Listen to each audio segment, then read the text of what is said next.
Hi, I'm Horodu and this is Horodu Drum Tips.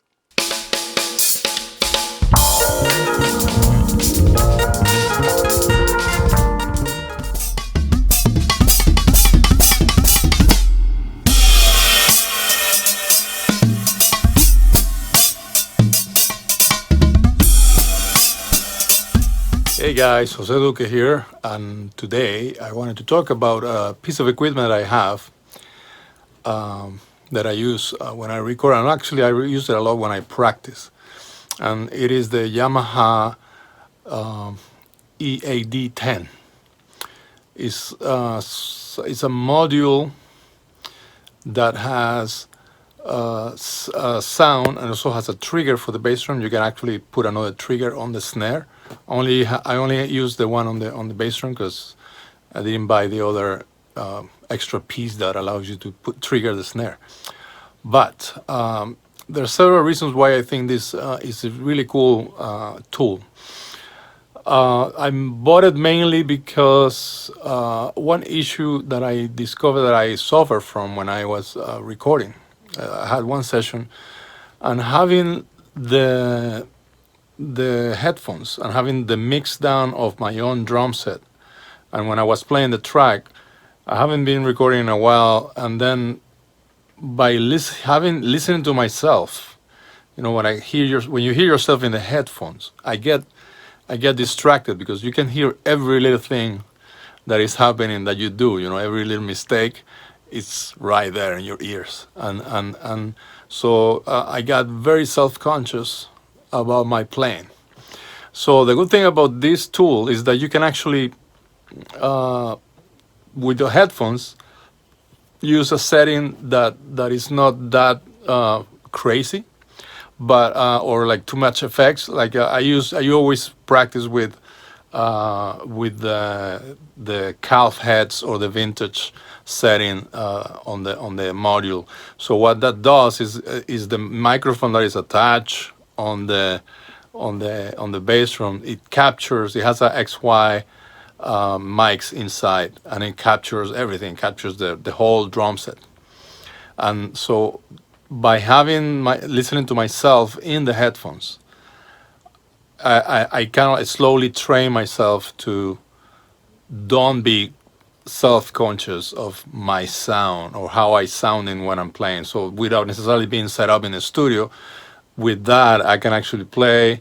You can and you feel that you are in a studio because you have the reverb and the whole thing, that as if you were in the studio, you will have the mix down on your headphones. So that is very useful. It has a metronome, so I use it so I can practice. I even practice. I'm reading and I put the metronome on and I just read my pieces. And I use it a lot also because you can input music. You can input any music through inline, so you can hear the music and you can play along. So I do a lot of drumless tracks. So I put it in, and you can actually record over with that input. It will record the music and it will record yourself while you're playing. But I also use it when I record.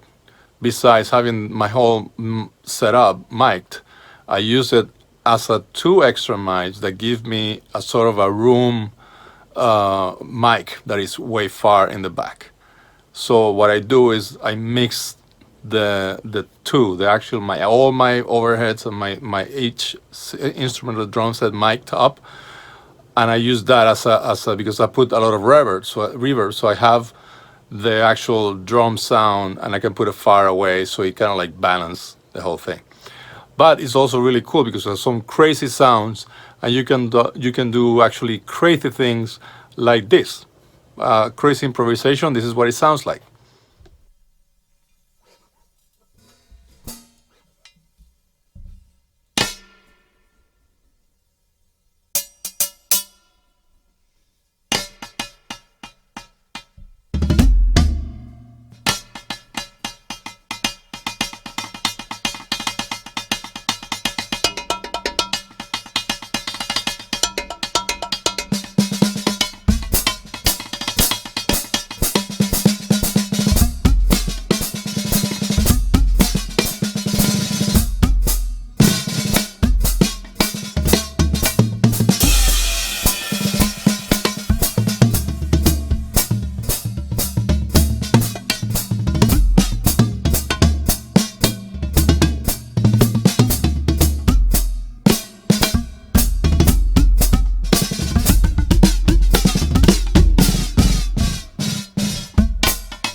Well, guys, that was it. I just wanted to make a small video about this equipment that I use and how fun it is. Actually, it's very useful, not just for do crazy stuff. But you can change the sounds of the bass drum trigger. If I had the trigger for the snare, I can change different snares and launch it that when I play as well. So I have the acoustic snare sound or whatever sound I put on the trigger. But I just want to show you how I use it and what you can do with it. It's like a little video. So if you like what you saw, register. I don't know where it shows up in the screen. Register on the channel and click the little bell so you can get notified when I upload something new. And that's it, guys. So I hopefully see you soon. Write any comment below if you feel like it, if you hate it, if you like it. But I'll talk to you soon, okay? See you next time. Bye-bye.